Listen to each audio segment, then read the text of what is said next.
Welcome to the online laboratory, Science School Purulia, Chemistry Practical for class 11. I am going to describe and perform the experiment number 4. The experiment is to prepare standard solution of oxalic acid M/10 and to determine the strength of a given solution of sodium hydroxide by titrating using this standard solution.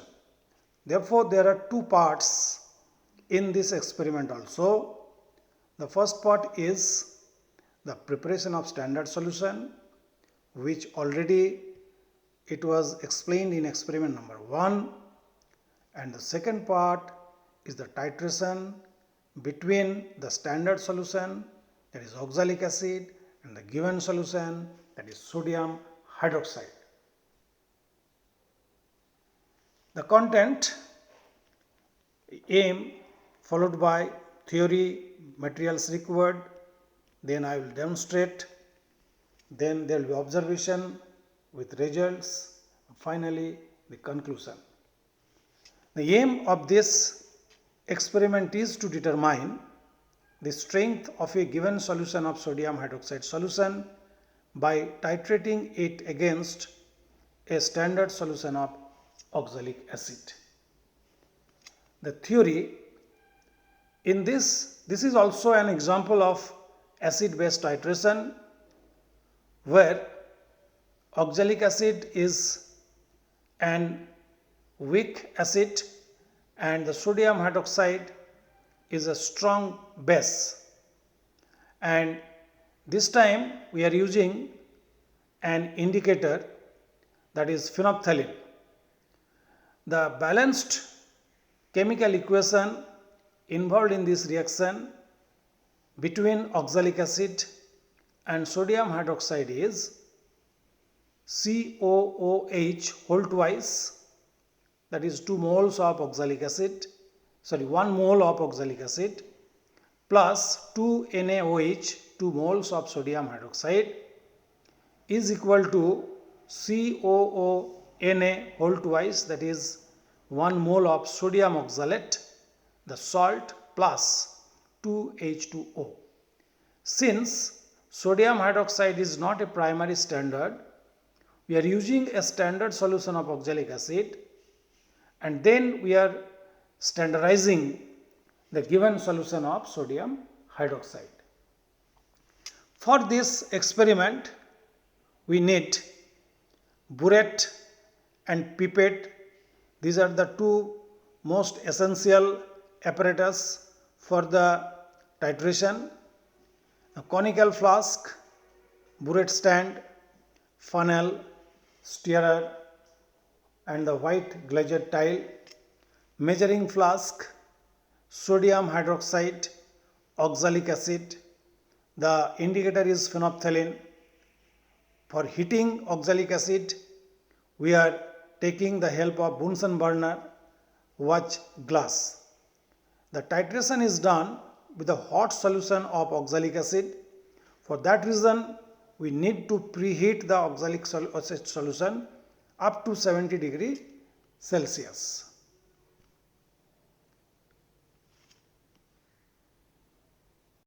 So now I am going to show you the titration between sodium hydroxide and oxalic acid.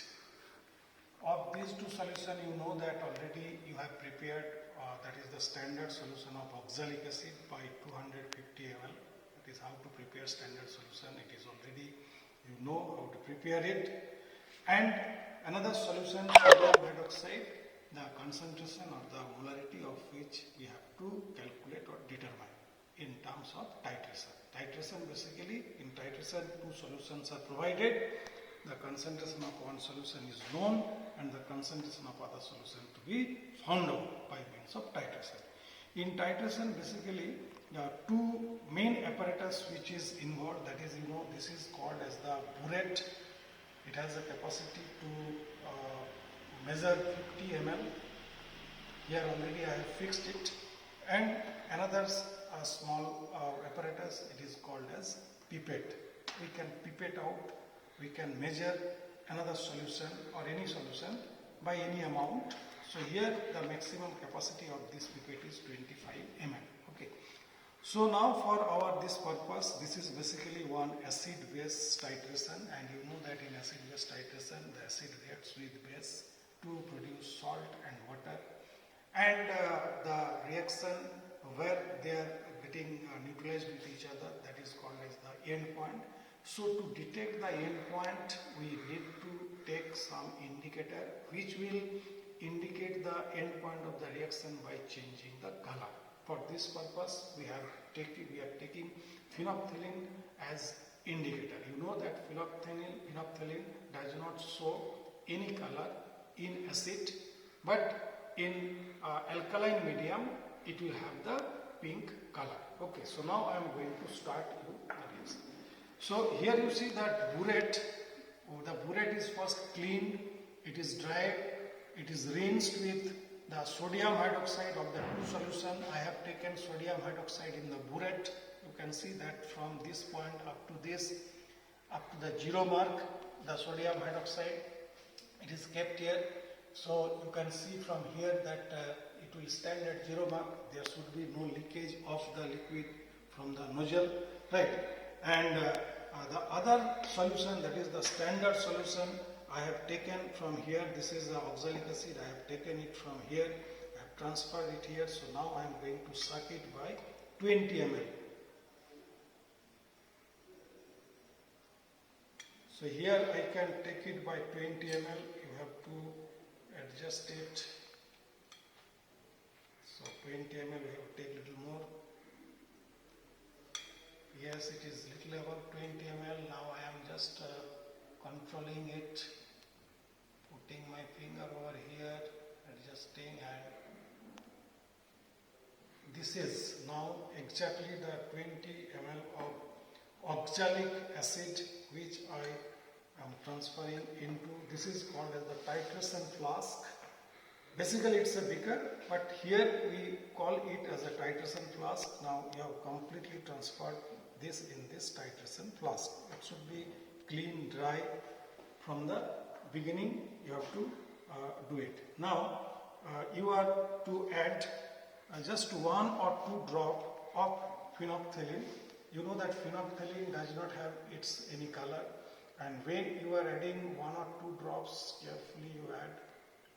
Yes, there is no color. Phenolphthalein has no color. It doesn't show any color in the acid medium, right?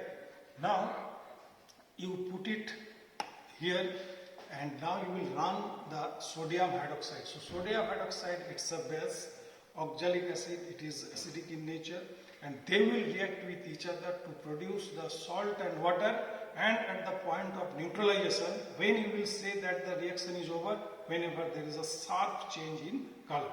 Okay, so to start this, you are now allowing the liquid sodium hydroxide from burette, and you see that there is no change in color right now, but suddenly the color will be changed, and that time you have to stop the addition of sodium hydroxide from the burette. You see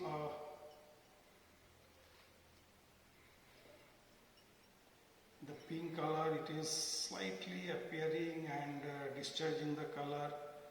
Now you see the color.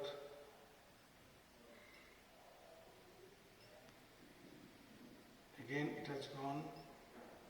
So you see that at the last, when you will see that the color is appearing and it is going, discharging, then you be very careful, because ideally with the 1 drop, the change in color, the sharp change in color will be associated with the addition of a single drop, right? And there is a sharp color change. It is not yet. You see that then now there is a sharp change in color. Okay, so this beautiful color change, it is showing the color of phenolphthalein, And here in this situation, let us see that how much is the solution this has been consumed. So it is from my burette, it is showing that it is 21.6. It is 21.6.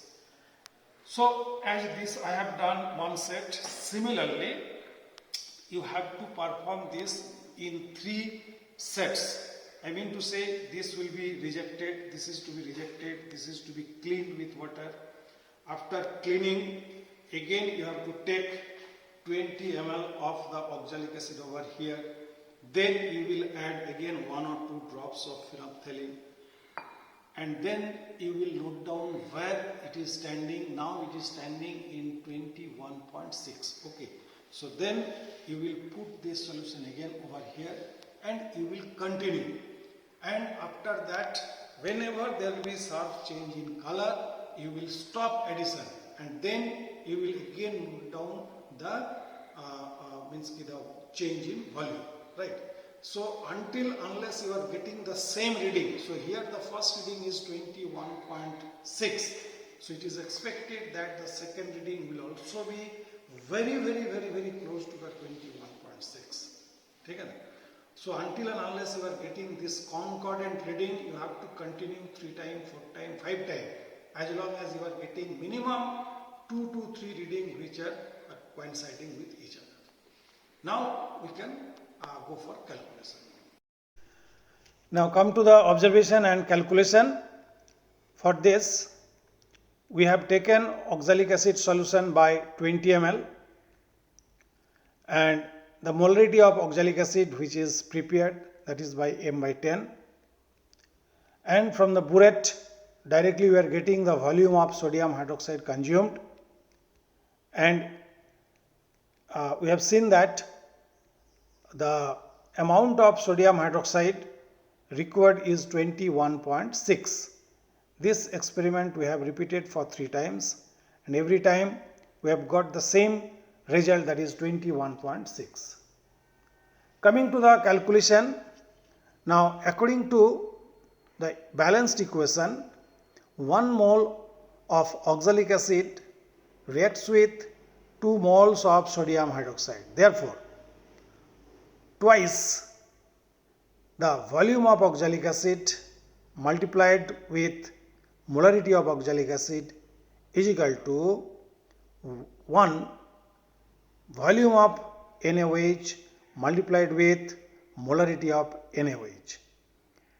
Now the oxalic acid, it is taken 20, so in the place of volume we are writing 20, so molarity 1/10, the volume of NaOH consumed 21.6 and the molarity of NaOH to be found out.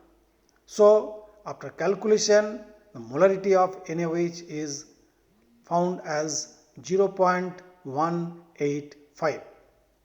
Therefore, strength is equal to molarity into molar mass. The molarity already calculated as 0.185 and the molar mass of sodium hydroxide is equal to 40. Therefore, we are getting the strength of given solution of sodium hydroxide is equal to 7.40 gram per liter. The final result we can write, the strength of sodium hydroxide solution is 7.40 gram per liter. Here also we need to take some precautions, like when we are weighing the crystals of oxalic acid, we should ensure that there is no spill of oxalic acid on the balance pan, and while we are transferring the sodium hydroxide carefully to the volumetric flask, nothing is left on the paper. Wash the burette with water after titration is over. Last few drops should be added using pipette to avoid extra addition of distilled water above the mark on the neck of the measuring cylinder. So thank you.